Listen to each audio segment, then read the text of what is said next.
2025년 7월 16일 지혜빛 광성교회 수요일 예배 시작하겠습니다.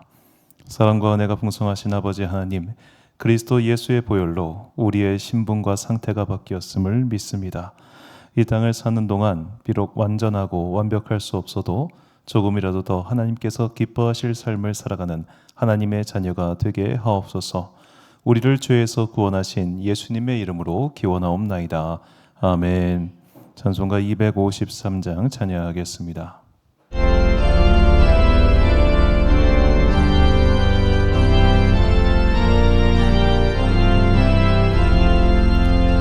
그 자비하신 주님 날 불러주시고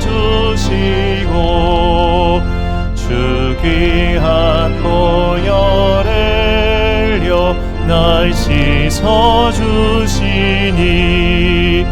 내 죄가 융하여도 날 깨끗게 하사 그 귀한 보혈로서 날 구원하시네.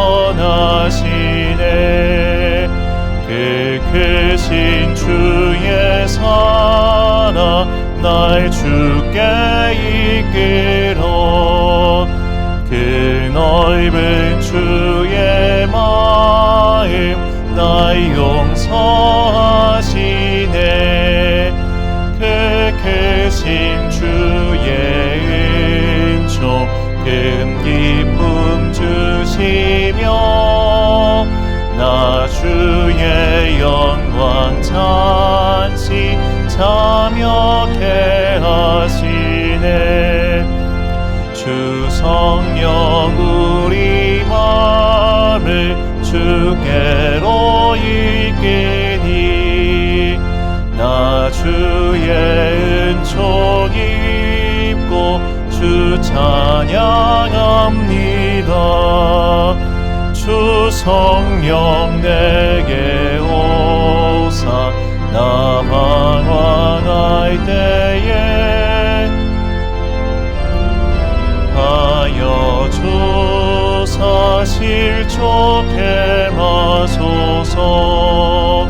주 넓은 가슴 안에 날 안아주시고 내 마음 슬플 때도 날 위로하시네. 나 절망할 때에도 주 인도하셔서 이 세상 끝날까지 늘 함께 하소서. 아멘. 예배를 위하여 기도하겠습니다. 사랑과 은혜가 풍성하신 아버지 하나님, 이 날씨가 좋지 않은 날, 그러나 우리는 주님을 사모하기에 주님의 전에 나왔습니다. 예배를 드리는 우리 가운데 믿음의 확신이 더하여지게 하옵소서. 하나님의 살아계심과 하나님께서 당신의 말씀을 따르는 자들에게 복 주신다는 것을 결코 잊지 않게 하시고 이 땅을 살아가는 동안 별로 어렵지는 않으나 우리에게 참 귀찮은 하나님의 말씀을 열심히 따르는 삶을 살게 하여 주옵소서. 우리가 게으르지 않게 하시고 우리에게 열심을 회복하여 주시고 그리하여 이 땅 살아가는 동안 하나님의 거룩한 자녀로서 이 세상의 소금과 빛의 삶을 끝까지 살아가게 하여 주옵소서. 마음이 어렵고 힘겨울 때마다 성령 하나님 우리 가운데 위로를 내려주시고 주님께서 온 힘을 다하여 당신의 뜻을 따르는 모든 자들에게 삶의 어려움을 해소해 주시고 은혜를 주시며 복을 주시고 무엇보다 우리의 삶을 영원한 천국까지 인도하신다는 것을 끝까지 믿게 하여 주옵소서. 이 시간 말씀을 통하여 믿음 없는 자들에게 믿음의 은혜 주시기를 간절히 소망하오며 이 모든 말씀 우리 구주 예수 그리스도의 이름으로 기도드립니다. 아멘. 오늘 우리에게 주시는 하나님의 말씀 마가복음 10장 17절과 18절 말씀입니다. 신약성경 마가복음 10장 17절과 18절 말씀.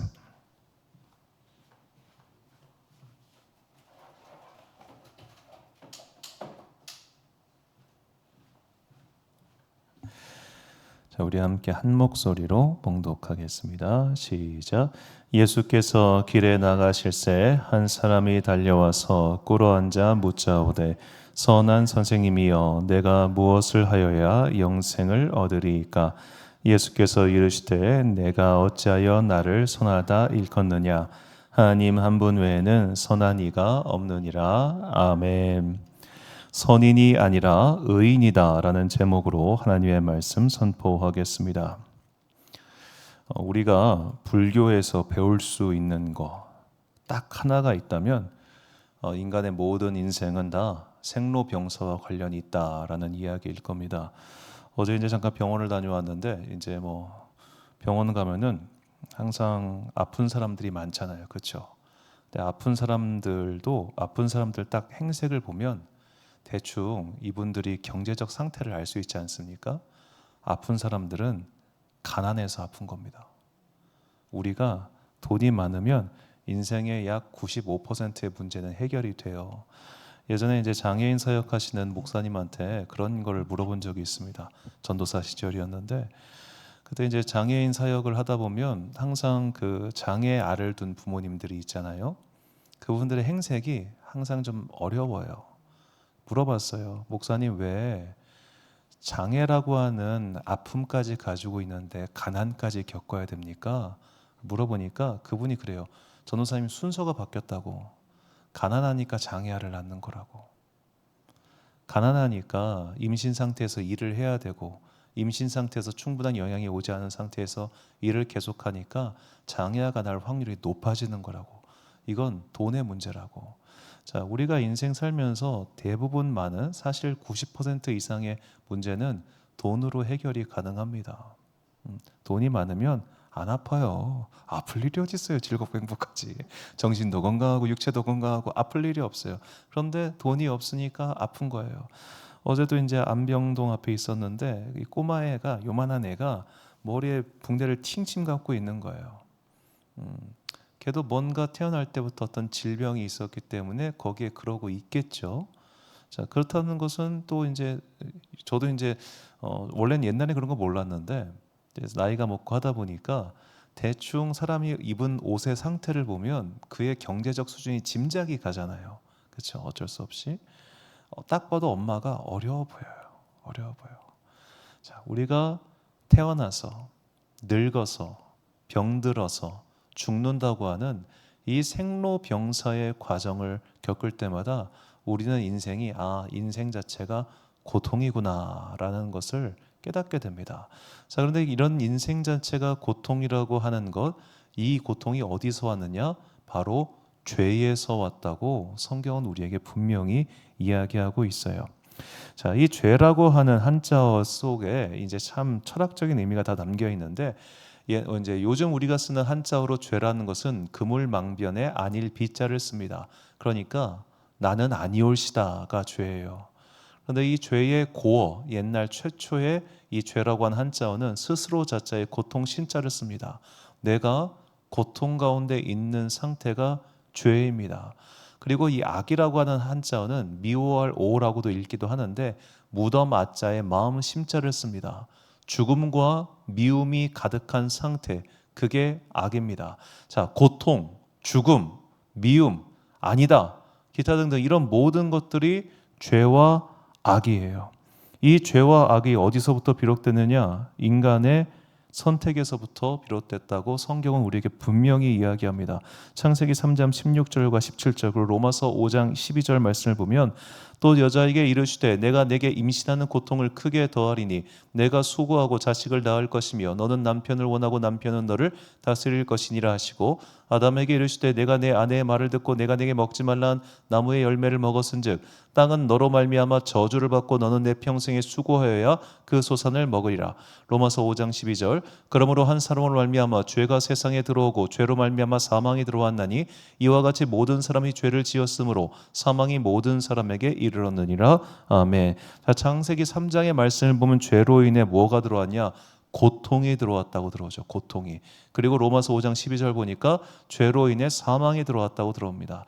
자, 사망, 고통. 즉 우리가 살면서 인생의 여러 가지 고통을 겪고 그 종국에 사망에 처하게 되는 것은 결국 죄의 문제라는 겁니다. 그러므로 이 죄의 문제를 해결할 때 우리는 비로소 고통과 사망 그 너머에 있는 영생과 평강의 복을 얻게 된다는 거죠.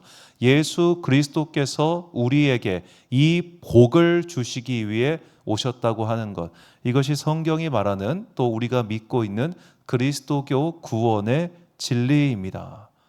이 그리스도교 구원의 진리를 믿고 사는 사람들이 그리스도인이죠. 목회를 계속하면서 예전에 이제 선배 목사님들이 자, 믿어라, 믿어라, 믿어라. 그리고 이제 예수 구원, 예수 부활. 막 이렇게 하면 굉장히 단순한 표어들, 단순한 말들이 저한테는 와닿지 않았습니다.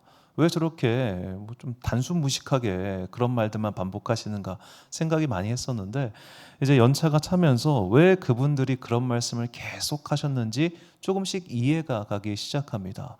예수 부활, 예수 구원. 이 단순한 말 속에 정말로 복음이라고 하는 것이 여기 집약되어 있다는 것을 다시 한번 깨닫게 돼요. 자, 우리는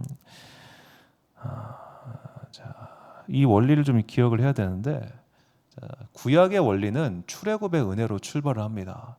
자, 우리가 왜 구약 성경에서 이스라엘 민족에게 하나님께서 말씀을 지키라고 권유하신 이유가 뭐냐면 내가 너희들 출애굽 시켜줬잖아요.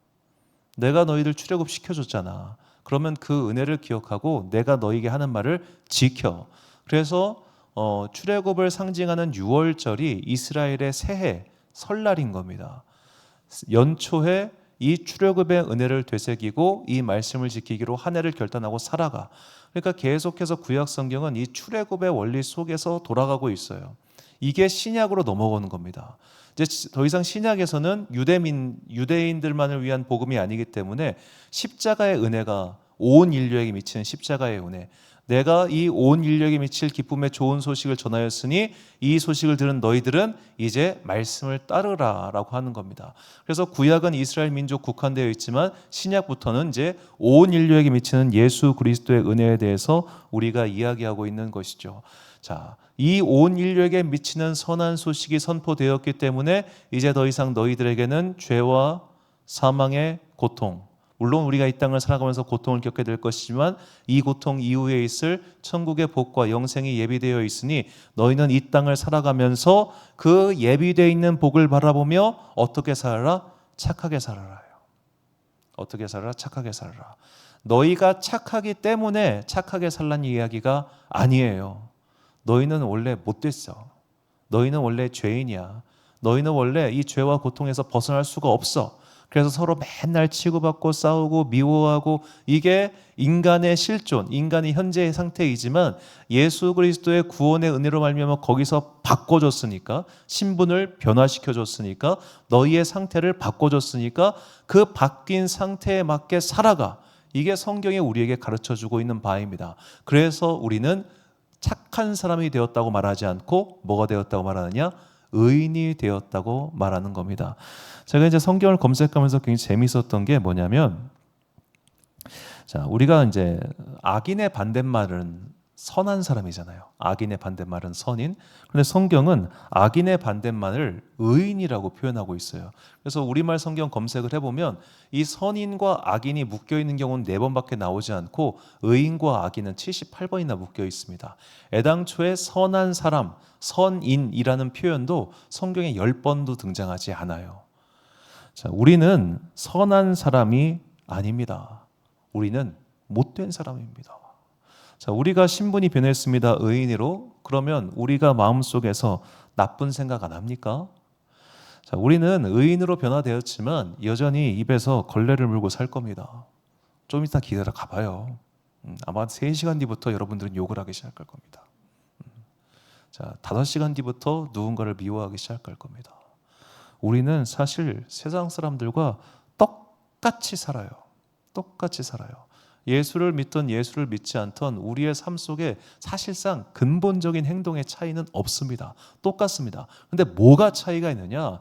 예수를 믿는 사람, 즉 하나님께로부터 신분이 변화받아 의인이 된 사람은 자신이 행한 행동을 부끄러워할 줄 안다는 게 차이가 있다는 거예요.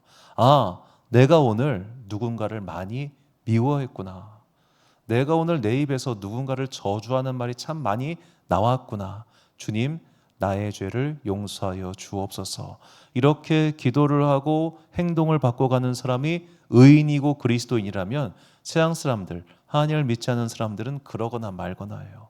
나의 상태에 대해서 전혀 인지함도 없고 바꾸려고 하는 의지도 없는 상태, 그런 사람들이 세상 사람들이고, 그리스도인은 그럼에도 불구하고 다시 한번 하나님 앞에 나와서 하나님, 내가 이런 상태인데 나를 변화시켜 주시고 바꿔 주시고 나로 하여금 다시 한번 착한 일을 할 수 있는 힘을 주옵소서 기도하는 것이 그리스도인이라는 겁니다. 그래서 그리스도인들은 어떤 사람이냐면 기도하는 사람입니다. 그리스도인은 반드시 기도를 해야 합니다. 왜냐하면 기도를 해야만 내가 오늘 착하게 살 수 있기 때문이에요. 기도를 해야만 오늘 내가 선한 상태를 유지할 수 있기 때문입니다. 자, 오늘 본문은 다시 한번 말합니다. 본문 18절과 요한일서 3장 5절을 보니까 예수께서 이르시되 내가 어찌하여 나를 선하다 일컫느냐 하나님 한 분 외에는 선한 이가 없느니라. 그가 우리 죄를 없애려고 나타나신 것을 너희가 아나니 그에게는 죄가 없느니라. 자, 하나님 한 분 외에는 선한 이가 없고 그리고 예수님께는 죄가 없습니다. 이 말인즉슨 삼위일체 하나님을 제외하고는 선한 존재가 없습니다. 자, 이 지구상에 있는 모든 존재들은 태초에 인간이 죄를 끌고 들어옴으로 말미암아 사망이라고 하는, 고통이라고 하는, 죄라고 하는 상태에 머물게 되었습니다. 그래서 모두가 다 오염되어 있고 모두가 다 왜곡된 상태인 거예요. 하나님만이, 그리고 성자 예수님만이, 성령 하나님만이 그 상태에서 벗어나 있습니다. 이분들만 착합니다. 나머지 것들은 다 독인, 객인이에요.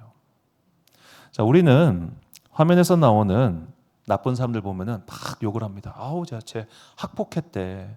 아우, 쟤 옛날에 누구한테 사기쳤대. 어머, 저 할아버지 추잡한 일을 하는 것 봐. 막 양로원에 모여가지고 할아버지 욕만 하기 바쁘잖아요, 그죠? 누가 저랬대, 누가 요랬대, 누가 요랬대, 막 이런 식으로 막 입 털면서 서로를 욕하기 바빠요. 그런데 다 독인 객인이에요. 내가 예수를 믿고 오늘 나의 삶이 바뀌었다고 말하고 살면서도 사실 근본적으로는 똑같아요. 저는 가끔씩 이런 생각을 할 때가 있습니다. 참 못된 사람인데 성공한 사람이 있잖아요. 그렇죠? 참 성격 나쁘고 못됐고 하는 짓도 별로인데 높은 자리에 올라가고 성공하는 사람들이 있더라고요. 그런 사람들 볼 때마다 하나님, 쟤는 왜 성공하나요? 저렇게 나쁜 사람인데 저렇게 성공하면 안 되잖아요. 그런 생각을 하다가도 문득 미치는 생각이, 하나님 보실 때 저 사람과 내가 과연 얼마나 차이가 날까? 저 사람은 공개된 죄인일 뿐이고 나는 아직 공개되지 않은 죄인일 뿐이니 내가 함부로 남을 욕하면 안 되겠구나 라는 생각에 미치는 것이죠. 선한 사람은 없어요. 단지 의롭게 살려고 노력하는 나의 의지와 결단만이 있을 뿐입니다. 그러므로 우리가 살아가는 동안 우리는 이 말씀을 꼭 기억했으면 좋겠어요. 로마서 7장 19절과 21절 말씀을 보니까 내가 원하는 바 선은 행하지 아니하고 도리어 원하지 아니하는 바 악을 행하는도다. 그러므로 내가 한 법을 깨달았노니 곧 선을 행하기 원하는 나에게 악이 함께 있는 것이로다. 자, 이 로마서 7장의 이 말씀은 참 많은 철학자들의 심금을 울리는 말이었습니다. 인간에겐 두 마음이 있구나. 인간에겐 두 마음이 있구나. 그래서 우리 그리스도인들은 사람을 대할 때 항상 이것을 꼭 기억해야 돼요. 우리는 사람을 자비롭게 대할 줄 알아야 합니다. 우리는 다 부족하고 못난 모습들이 있습니다. 다 부족하고 약한 모습들이 있습니다. 그런 모습을 사도 바울은 악이라고 칭했습니다. 내가 이렇게 살고 싶은데, 사도 바울도 성격이 이렇게 좋지 않았어요. 사도 바울도 성격이 좀 폭급한 면이 있었고 자신의 기준이 무지치 못하는 사람을 엄하게 대하는 그런 깐깐한 면이 있었습니다. 자, 그도 젊은 시절 아직 40대일 때, 아직 50대일 때, 아직 혈기가 좀 있을 때는 그렇게 살았어요. 자, 그러다가 그가 그런 것들을 돌아보면서 내가 참 미숙했구나. 내가 참 부족했구나. 내가 그때 그렇게 얘기하는 게 아니었는데 그런 후회가 왜 없었겠습니까? 그런 걸 보면서 그래, 내가 정말로 그리스도 예수를 닮고 싶었어요. 날마다 나는 십자가의 중노라라는 말을 실천할 수 있을 만큼 그는 열심히 살았어요. 그런데도 나에게 그게 있더래요. 그런데도 나에게 그게 있더라. 그렇기 때문에 우리가 다른 사람들을 어떻게 되어야 되느냐? 자비롭게 친절하게 불쌍히 여기라고 사도 바울이 말을 합니다. 에베소서 4장 32절 말씀을 보니까 서로 친절하게 하며 불쌍히 여기며 서로 용서하기를 하나님이 그리스도 안에서 너희를 용서하심과 같이 하라. 자, 친절하게 불쌍히 여기고 용서하라. 왜? 하나님이 너희를 용서하셨으니까. 하나님이 너희 안에 있는 그 악한 모습, 부족한 모습을 보셨음에도 불구하고 너희를 용서하고 받아주신 것 같이 오늘 내가 만나는 사람에게 조금 더 친절하고 오늘 내가 만나는 사람의 그 부족한 모습을 조금 용납하는 그런 삶을 너희가 힘써 살아라 라고 이렇게 말씀하시는 거죠. 자, 우리의 이런 믿음의 삶이 언제 나타날까요? 병원 가면 다 나와요. 아프면 사람의 수준이 드러납니다. 내가 지금까지 쌓아놓은 믿음의 훈련, 전 이걸 믿음의 교양이라고 좀 표현하고 싶은데, 내가 이 믿음의 교양이 켜켜이 쌓여가지고 이게 내 삶에 훈련된 사람은 병원 같은 곳에서도 친절해요. 왜 병원에서 서로 양보하지 못하고 막 언성 높이고 그러겠습니까? 초조하기 때문입니다. 아프기 때문이에요. 나는 아파 죽겠는데 쟤들은 태어내. 그럼 속이 뒤집어지죠. 나는 아파 죽겠는데 간호사는 네 이러고 있으면은 입에서 좋은 말이 안 나가요. 그런데 그 순간에도 내가 침착함을 잃지 않고 최대한 참고 인내하고 좋은 말을 할 수 있다면 참 얼마나 훌륭한 인격의 사람이겠습니까? 자, 우리가 알죠. 진상이 되면 일 처리가 빨라집니다. 진상이 되면 편합니다. 저 진상을 치우기 위해서라도 사람들이 빨리빨리 움직여주기 때문입니다. 그래서 진상들은 알고 있어요. 내가 진상짓하며 살면은 인생 살기가 유리하다는 것을 말이죠. 아이들이 떼쓰는 거랑 똑같습니다. 그러면 그 모습을 제3자가 본다고 생각해 봅시다. 하다못해 내가 진상 떠는 모습을 나와 가까운 사람들이 보고 있다고 생각해 봐요. 이렇게 몰래 카메라로. 그 모습이 예쁘고 아름답고 선하겠습니까? 그 모습이 본받을 만한 모습이겠습니까? 아무도 좋아하지 않는 모습인데 단순히 내가 편하다는 이유만으로 그렇게 생각할 때 그 모습을 누구도 선하다고 여기지 않지요. 하나님을 믿는 사람들, 그리스도 예수의 자비하심으로 건진받은 사람들은 그런 삶을 선택하지 않는 거예요. 비록 그런 삶이 나에게 유리해요. 비록 그런 삶이 나에게 혜택이 많아요. 하지만 그렇게 안 사는 교회예요. 교양과 품위를 지키고 산다고 하는 것은 생각보다 쉽지 않습니다. 내가 교양 있게, 내가 품위 있게 기다릴 거 기다려가면서 말할 거 하면서 하는 거 쉽지 않아요. 왜? 언성 높이고 난리 치니까 나보다 빨리 가는 걸 보잖아요. 관계자 나와! 소리 지르니까 쪼르르 나와. 악성 민원인이 되면 너무 편한 게 많아요. 그런데 내가 그렇지 않게 산다는 것. 비록 순서가 느려질 수 있지만, 비록 나에게 혜택이 덜 돌아오겠지만, 그럼에도 불구하고 착하게 살려고 하는 마음의 힘이 어디서 오는가? 믿음에서 온다는 겁니다. 믿음에서. 내가 이렇게 사는 거 하나님께서 그렇게 살라고 하셨기 때문에, 내가 이렇게 양보하는 거 주님께서 그렇게 하셨기 때문에, 하나님께서 나로 하여금 너 착하게 살아, 너 자비를 베풀며 살아, 너 용서하며 살아, 너 인내하며 살아. 왜? 네가 그렇게 한 것만큼 내가 너에게 갚아줄 거고 보상해 줄 것이기 때문이야. 그 하나님의 약속을 믿으며 오늘 선한 일을 택하는 것 쉽지 않습니다. 그것은 믿음의 힘으로만 가능하죠. 그래서 우리가 그리스도 예수의 은혜를 체험해야만 친절과 용서와 자비를 실천하는 의인의 삶을 유지할 수 있는 겁니다. 자, 마치 공부를 시켰는데 공부의 이유를 모르는 아이들이 공부를 안 하는 것처럼 내가 그리스도 예수의 은혜를 체험하지 않으면 저 삶을 살지를 못해요. 그리스도 예수의 은혜를 체험하지 못하면 우리는 그리스도인다운 삶을 절대로 살 수가 없습니다. 그러므로 우리가 오늘 나의 믿음의 상태를 유지하기 위해서는 내가 은혜를 바라며 기도해야 됩니다. 주님, 내가 주님을 만나고 싶습니다. 하나님, 제가 하나님의 살아계심을 체험하고 싶습니다. 하나님께서 살아계시다는 것, 그리고 하나님을 믿는 자들에게 복 주신다는 것을 내가 깨닫게 하여 주옵소서. 체험하게 하여 주옵소서. 우리가 살아계신 하나님의 은혜를 체험하고 나면 그 다음부터는 삶이 달라질 수밖에 없어요. 괜히 하나님 앞에서 코람데오 그런 이야기하는 게 아닙니다. 놀라운 영적인 체험이 있는 사람들은 하나님을 경외하게 됩니다. 하나님이 살아계시는구나. 그리고 나를 보고 계시는구나. 그게 얼마나 감사하면서도 무서운 일입니까? 나를 보고 계시다는데, 나를 보고 계시기 때문에 내가 내 행동 거지를 조심하는 거예요. 남에게 함부로 대하지 않는 겁니다. 남을 용서하고 이해하고 용납하게 되는 겁니다. 저는 우리가 최소한 누군가를 보며 손가락질하거나 비난하는 사람이 안 되었으면 좋겠습니다. 왜? 하나님 보실 때 내가 어떤지 모르잖아요. 우리가 누군가를 선 넘어서 비난하는 경우가 있습니다.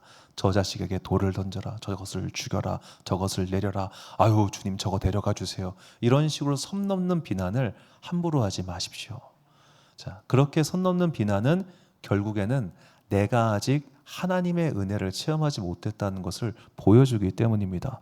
두 번째로, 우리가 자기 자신을 저주해서는 안 됩니다. 자, 우리 크리스천들은 꼭 이제 어렸을 때부터 듣고 자란 게 있다 보니까 내 인생에 무언가 안 좋은 일이 생길 때, 건강에 문제가 생기거나 사업에 문제가 생기거나 혹은 자녀의 인생에 여러 가지 어려움이 생길 때 제일 먼저 자기 자신을 탓해요. 내가 지은 죄 때문인가? 내가 과거에 이런 일을 했기 때문에 하나님께서 지금 나에게 벌 주시나? 이 생각 진짜 많이 합니다. 근데 성경은 우리에게 분명히 선포합니다. 이전 것은 지나갔으니 보라, 뭐가 되었도다? 새 것이 되었도다. 주님께서 우리의 죄를 사하셨고 우리를 용서하셨습니다. 과거의 것은 사라졌습니다. 오늘 이 순간만이 있을 뿐입니다. 그런데 왜 과거에 묶여 있나요? 마귀가 우리를 묶어두는 거예요. 자, 우리가 기도할 때 우리는 항상 마귀의 방해를 받습니다. 마귀가 가장 먼저 방해하는 게 뭐냐면은 죄책감을 건드려요. 네가 무슨 기도할 자격이 있어? 너는 기도할 자격이 없어. 야, 네가 무슨 하나님께 은혜를 받겠어. 너는 네가 한 짓을 생각해봐 오늘. 네가 무슨 기도를 해. 그런 식으로 우리의 기도를 못하게 하고 우리의 길을 막아요. 이게 사탄의 계략입니다. 그렇기 때문에 자꾸만 과거의 어떤 사건 때문에, 나의 행동 때문에 내가 오늘 이런 일을 당하고 있는가, 그런 생각이 들 때마다 그거를 물리치십시오. 반드시 물리치셔야 됩니다. 그래야 오늘 나에게 주시는 그 싱싱한 은혜를 맛볼 수 있습니다. 그리고 마지막으로 항상 노력하십시오. 그 노력은 기도의 노력입니다. 은혜를 받고자 하는 노력입니다. 은혜를 갈구하는 노력입니다. 자, 우리가 노력해서 구원받는 것은 아니지만 노력하면 은혜 받습니다. 내가 은혜를 사모하는데 안 주시겠습니까? 구하라, 두드리라, 열릴 것이다, 주실 것이다. 수도 없이 약속하셨는데 관심이 없어요. 주거나 말거나 그런 자에게 왜 주셔? 그런 자에게 왜 주셔요? 주거나 말거나 하는 관심이 없는데, 열정 있는 사람이 만나는 거고 간절한 사람이 얻는 겁니다. 그러므로 내가 간절한 마음으로 주님의 은혜, 그 은혜란 살아계신 하나님의 체험입니다. 그 체험이 있을 때 나는 나의 삶을 바꿔갈 수 있고, 그 바꿔감이란 결국 내가 복 받을 만한 그릇이 되는 거예요. 복 받을 만한 그릇이 돼야 복 받지 않겠습니까? 은혜가 있어야 복이 있는 법입니다. 그러므로 내가 복 주세요 하기 전에 주님, 나에게 살아계신 하나님의 은혜를 체험하게 해달라는 그 은혜의 체험의 간구가 있을 때 나의 삶은 바뀔 것이고, 바뀐 삶 가운데 주님의 은혜와 복이 임하게 될 것을 믿습니다. 다윗이 자신의 삶을 돌아보면서 남겼던 시편의 말씀이 우리 삶에 고백되기를 간절히 소망합니다. 사무엘하 22장 25절부터 27절까지 말씀 우리가 찬 목소리로 봉독하겠습니다. 시작. 그러므로 여호와께서 내 의대로 그의 눈앞에서 내 깨끗한 대로 내게 갚으셨도다. 자비한 자에게는 주의 자비하심을 나타내시며 완전한 자에게는 주의 완전하심을 보이시며 깨끗한 자에게는 주의 깨끗하심을 보이시며 사악한 자에게는 주의 거스르심을 보이시리이다. 아멘. 사랑하는 지혜빛 광성교회 성도 여러분, 그리고 이 수요일 함께 예배드리고 계신 귀한 주님의 자녀 여러분, 우리가 가장 먼저 구해야 될 것 하나님의 살아계심에 대한 체험이며 그것이 곧 은혜입니다. 하나님께서 살아계시기 때문에 우리가 바르게 살아야 할 이유와 근거가 바로 거기에 있는 겁니다. 아직도 그 하나님의 살아계심을 거부하고 혹은 무시하고 혹은 알아도 모르는 채 하면서 나쁜 길을 가고 있는 자들이 있다면 그들을 위해서 기도해 주십시오. 그들도 만나야 해결됩니다. 자, 행동의 변화를 위해 기도할 것이 아니라 만나게 해달라고 기도하십시오. 만나게 해달라고. 그래야 그 다음부터 바뀌는 거예요. 행동만 바뀌고 안 만났다 그러면 원래대로 돌아가요. 그렇잖아요. 일순간 누군가의 어떤 강요, 억압 때문에 끊을 수 있고 다닐 수 있어요. 결혼해가지고 부인이 하도 닥달해서 교회 다니는 사람들 엄청 많습니다. 그들 중에 예수 만난 사람이 몇 명입니까? 만나야 바뀌는 겁니다. 만나야 움직여지는 겁니다. 항상 내 주변에 아직 주님을 만나지 못한 사람이 있다면, 그저 습관적인 아직 그리스도의 삶을 반복하는 자들이 있다면 만나게 해달라고 기도하시고, 나 또한 매일의 주님과 만남을 통해서 이 거룩한 삶, 성도의 삶을 끝까지 영위할 수 있는 그 은혜의 기름 부으시기 넘쳐나기를 항상 소망합니다. 그것을 위해서 언제나 기도하는 여러분과 제가 되시기를 주님의 이름으로 축원합니다. 기도하겠습니다. 사랑과 은혜가 풍성하신 아버지 하나님, 우리 가운데 성령 하나님과의 만남을 허락하여 주옵소서. 그리하여 그 뜨거운 만남을 통해 내 안에 아직도 남아있는 모든 불순물들이 태워지게 하여 주옵시고, 그 새로운 땅 위에 성령님께서 은혜의 강물을 부어 주옵소서. 그리하여 우리의 영혼밭이 옥토가 되게 하시고, 그 옥토 위에서 아름다운 생명나무 자라게 하사 그 생명나무의 열매를 통하여 우리 주변의 많은 사람들이 그리스도의 은혜를 체험하게 되는 그런 복된 통로 되게 하여 주옵소서. 주님을 구하고 주님을 만나고자 하는 모든 자들에게 성령님을 통한 임재와 체험을 주시기를 소망하오며, 이 모든 말씀 우리 구주 예수 그리스도의 이름으로 기도드립니다. 아멘. 찬송가 286장 찬양하겠습니다.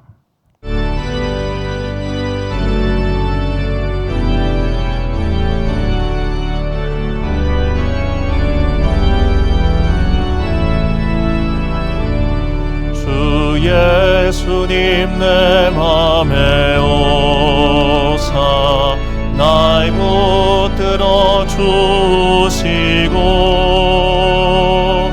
내 마음에 새 힘을 주사 늘 기쁘게 하소서. 사랑의 주 내 마음속에 찾아오사 내 모든 죄 사시고 내 상한 맘 고치소서.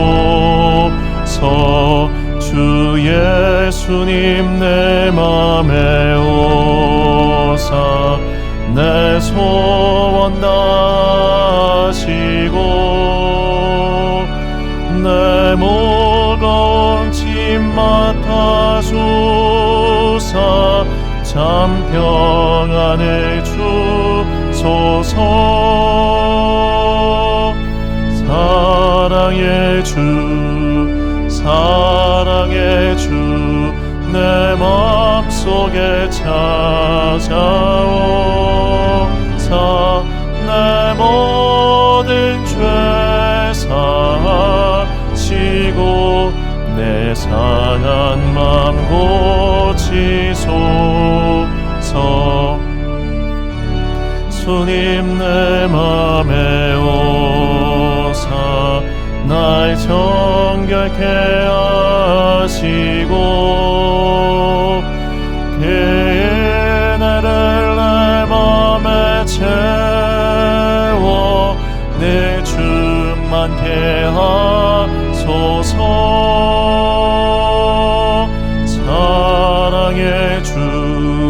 사랑의 주 내 맘속에 찾아오사 내 모든 죄 사시고 내 상한 맘 고치소서. 주 주 예수님 내 맘에 오사 내 길 인도하시고 주 성령을 내 맘에 세워 내 충만케 하소서. 사랑의 주 사랑의 주 내 맘속에 찾아오사 내 모든 죄 사하시고 내 상한 맘 고치소서.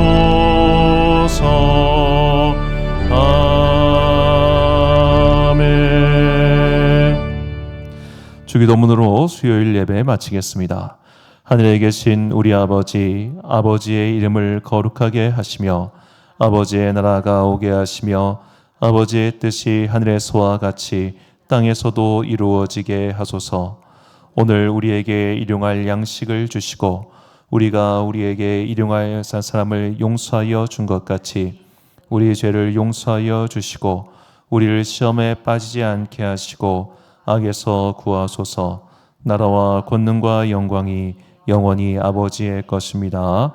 아멘.